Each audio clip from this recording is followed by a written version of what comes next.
I think the league is better when the NFC East is competitive and when they're playing well. And the Giants, I mean, if you're in New York, if you've been a football fan in New York, forget which team you've been pulling for. It's been, pretty slim pickings here over the last several years. But this year, the Giants, they've been a lot of fun. I love what Brian Dable has done. And then what Robert Saleh has done for the Jets as well. But in the NFC East, the Eagles, I thought they would be pretty good coming in, and they've played great.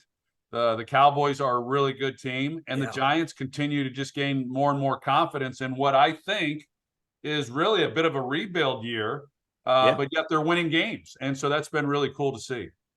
I don't know how much you've had a chance to watch Daniel Jones, but obviously a decision is going to have to be made by the Giants at the end of this season.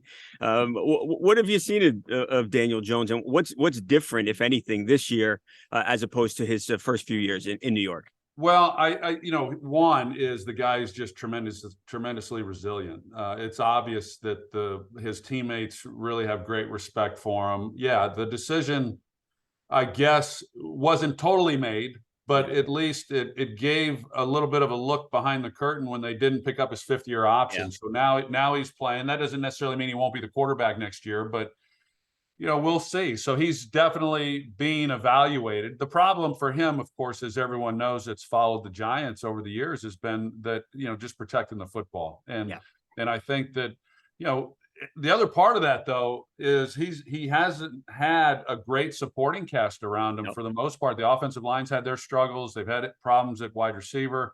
Saquon Barkley, his health, of course.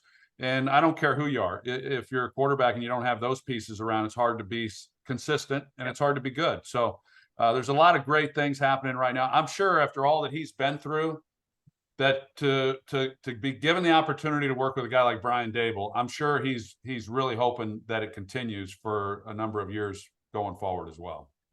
And I want to move off the Giants here in a sec, but could you imagine, can you win a Super Bowl with a quarterback like Daniel Jones? Is he good enough if you put the pieces around him to win a Super Bowl?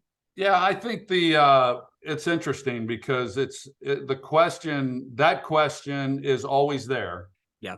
Until you do it.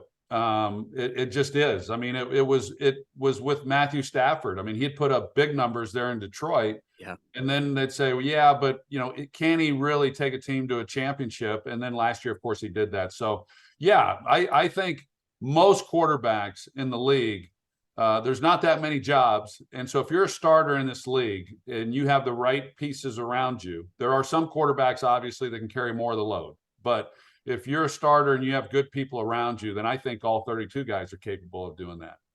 We're right about the midway point of the season, and we sort of know who isn't legit, who is legit, and you hear trade rumors. Do the Cowboys need to add a piece, particularly a wide receiver? Troy, somebody I know, Brandon Cooks, has been talked about. Chase Claypool, another guy who's been talked about. Do the Cowboys need to add a receiver?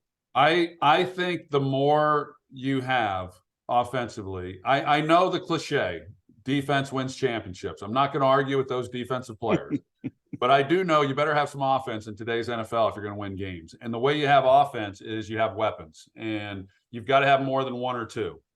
Back when I was playing, I used to say you're only as good as your third wide receiver. I think now you're probably only as good as your third or fourth threat, whatever that might be. So could they use another weapon? Yeah, I think when they lost Amari Cooper this past year, he was a guy who definitely garnered some attention and coverage, and it opened a lot of other things up. So it would help them for sure. I think one of, if not the most shocking thing about this season has been the struggles of the Bucs and of the Packers, and the Packers led by Aaron Rodgers, obviously back-to-back MVPs. Put some blame on teammates this past weekend after they lose their third in a row.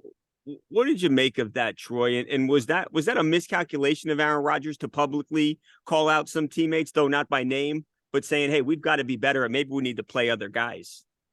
I don't think it was a miscalculation. And I think Aaron Rodgers has earned the right to say whatever he wants to say. I think he's pretty mindful in what he says. I think that a lot of times a quarterback or a coach will say something to the media because they know it will then be heard by who they want to receive that message. And so whether that was calculated or not on Aaron Rodgers' part, I'm not going to speak for him, but I do think that for a guy who's accomplished all that he has, he definitely has his finger on the pulse when it comes to that team and what's needed. So I wouldn't question any of his tactics. And I took no issue with it. And I don't imagine that I know the media has made a big deal out of it, or some people have, but I don't know that anyone has within their organization. My last football question for you. Matt Ryan is a former MVP. Over for Matt Ryan, is that it? that was pretty matter of fact. I mean, there wasn't a lot of gray in that question right there. I mean, well, I sense you want me to agree with you. Is that what you want? No, I don't want you. I just want your answer because I don't know what the heck I'm talking about. Well, no, I played a little high school quarterback, Troy. Hey, that's but enough. I think you. That's more than most with an opinion, so that's good.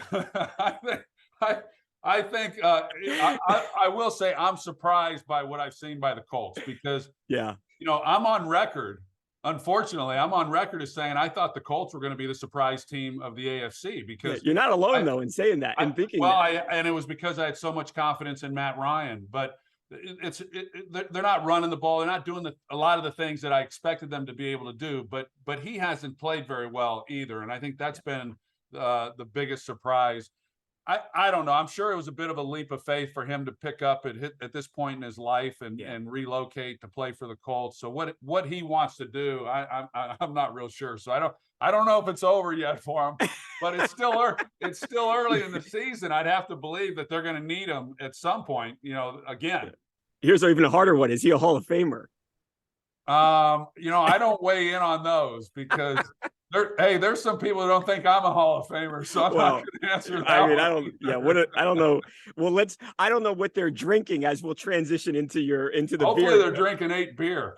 And a lot of it if they don't think you're a Hall of Famer.